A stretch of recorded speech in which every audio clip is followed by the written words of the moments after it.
pulis nakatutok sa isinasagawang rally sa pagunita ng ika-40 anibersaryo ng EDSA People Power. Mga pulis na nakadeploy, dinagdagan. Pagbuwag sa political dynasty at korupsyon, panawagan sa selebrasyon ng EDSA Revolution. Argumento ng prosekusyon inilatag sa pagpapatuloy ng confirmation of charges sa kasong crimes against humanity ni dating Pangulong Rodrigo Duterte sa International Criminal Court. Commission on Elections naghahanda na para sa 2028 national elections. Pagkuha ng PSA documents mas pinabilis na sa bagong e-certificate system. Magandang tanghali sa iyo, Ella. Nananatiling payapa ang sitwasyon sa buong Metro Manila, partikular na sa mga lugar na pinagdarausan ng kilos protesta kaugnay ng People Power Anniversary at Trillion Peso March. Ayon kay Directorate for Operations, Acting Director Police Brigadier General Rogelio Peñones, wala pa silang namomonitor na banta kaugnay sa naturang aktibidad. Sa kabila nito, mahigpit pa rin monitor ng PNP ang mga agitators na maaaring humalo at manggulo sa mga protesters. Pag ganito kasing activity, makikita naman natin na maraming grupo yung gustong tahimik.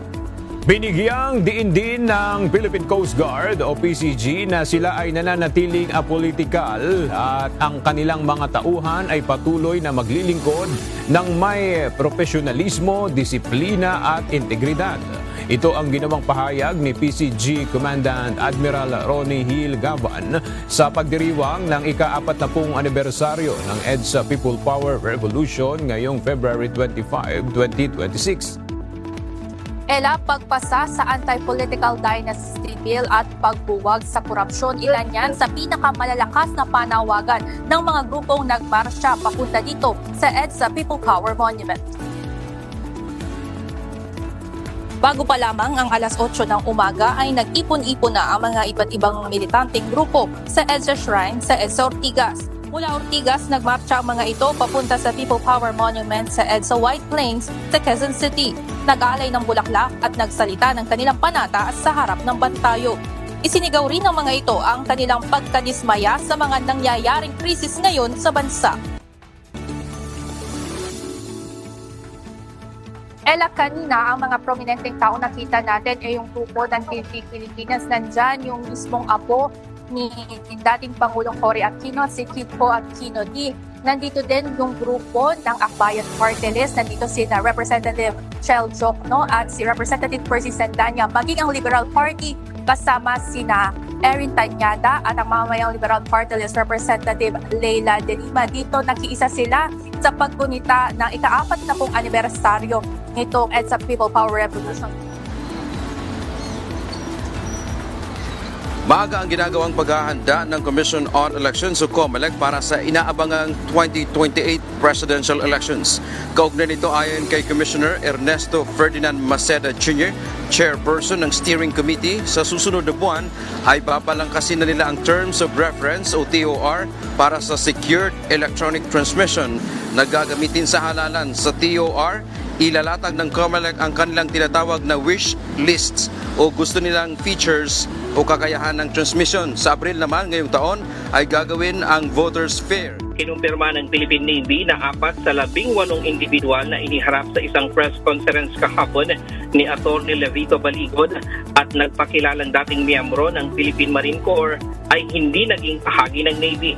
Ayon kay Captain Marisa Martinez, tagapagsalita ng Philippine Navy, agad nilang sinuri ang pagkakakilanlan at service records ng mga naturang individual matapos lumabas ang issue. Batay sa opisyal na tala, 4 sa kanila ay hindi kailanman naging miyembro ng Philippine Marine Corps na isang unit sa ilalim ng Navy. Dagdag pa ng Navy, karamihan sa mga sinasabing individual ay na-discharge ng may dishonorable status, habang ang ilan naman ay nagretiro ng maayos. Sa ikalawang araw ng Confirmation of Charges hearing sa International Criminal Court o ICC Pre-Trial Chamber 1, sumentro ang paglalahad ng prosecution sa umano'y pagkontrol ng kapangyarihan ng gobyerno na nagpatupad ng madugong war on drugs sa ilalim ng administrasyon ni dating Pangulong Rodrigo Duterte. Ayon kay ICC Prosecutor Robin Croft, may common plan umano na nagsimula sa Davao City at pinalawak sa buong bansa matapos mahalal si Duterte bilang Pangulo.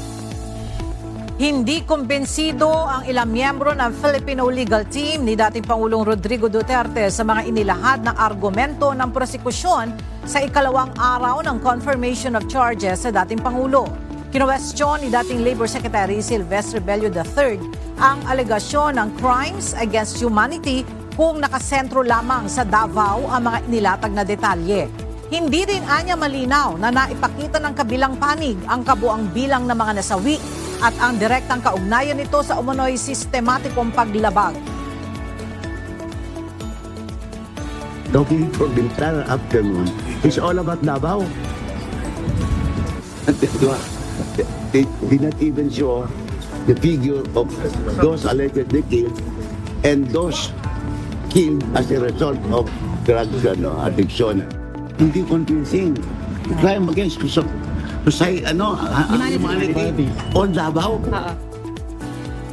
Samantala, inihayag naman ni former presidential spokesperson Salvador Panelo na board siya sa confirmation of charges hearing dahil inuulit lamang anya ng prosekusyon ang mga paratang na matagal nang sinagot ng kampo ni Duterte.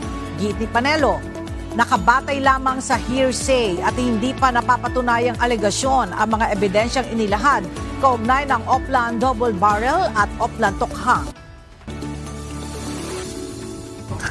Boring kasi yung prosecution, inuulit niya lang yung mga narrative nila na based on hearsay, based on allegations unproven, based on many things na Hindi personal na napanood ni Vice President Sara Duterte ang confirmation of charges ng kanyang amang si dating Pangulong Rodrigo Duterte sa International Criminal Court. Ayon sa Vice Presidente, ilang detalye lamang ang kanyang nakita sa pamamagitan ng social media. Sa kabila nito, inihayag ni VP Sara ang kanyang kagustuhang makasama at makausap ang ama habang isinasagawa ang mga proceeding. Gusto ko sana ay kasama at kausap si dating Pangulong Rodrigo Duterte ngayon na panahon ng confirmation of charges. Pero hindi kasi pinayagan yung mga application ng pagbisita ng pamilya sa linggong ito. Samantala, hindi naman ikinagulat ni Vice President Duterte ang pagkakabanggit kina Senator Ronald Bato de la Rosa at Senator Gongo bilang co-perpetrator sa naturang kaso sa ICC. Hindi naman ata nakakapagtataka na nabanggit si Senator Bato de la Rosa at Senator Gongo sa confirmation of charges. Aga formal na siyasati ng issue ng matagal ng pagliban ni Senador Ronald Bato de la Rosa sa Senado. Ito ang pangunahing hiling ng civil society group na wag kang corrupt na sa paghahain nila ng ethics complaint sa Senado ngayong araw.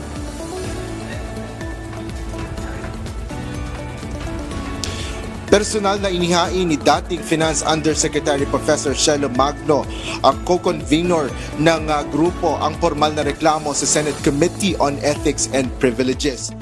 Ilang mga economic ministers at delegates mula sa ASEAN member states at dialogue partners ang dumalo sa ASEAN meeting sa Iloilo. Kabilang dito ang mga bansang Brunei Darussalam, Cambodia, Indonesia, Laos, Malaysia, Myanmar, Pilipinas, Singapore, Thailand at Vietnam. Kasama din ang mga dialogue partners mula China, Japan at South Korea. Pinangunahan ito ng Department of Trade and Industry. Ngayong araw, magkakaroon muna ng roundtable discussion patungkol sa ASEAN Economic Security. Bukas hanggang sa Biyernes, pag-uusapan naman ang 49th meeting of the High-Level Task Force on ASEAN Economic Integration. Ayon kay Department of Trade and Industry Undersecretary Alan Hepte, pangunahing pag-uusapan dito ang mga trade agreements ng mga ASEAN countries upang tuloy-tuloy pa rin ito sa kabila ng mga hamong kinakaharap ng ASEAN. Isusulong din dito ang free trade agreement sa pamamagitan ng ASEAN at Canada at mapaigting pa economic relations ng ASEAN sa ibang bansa.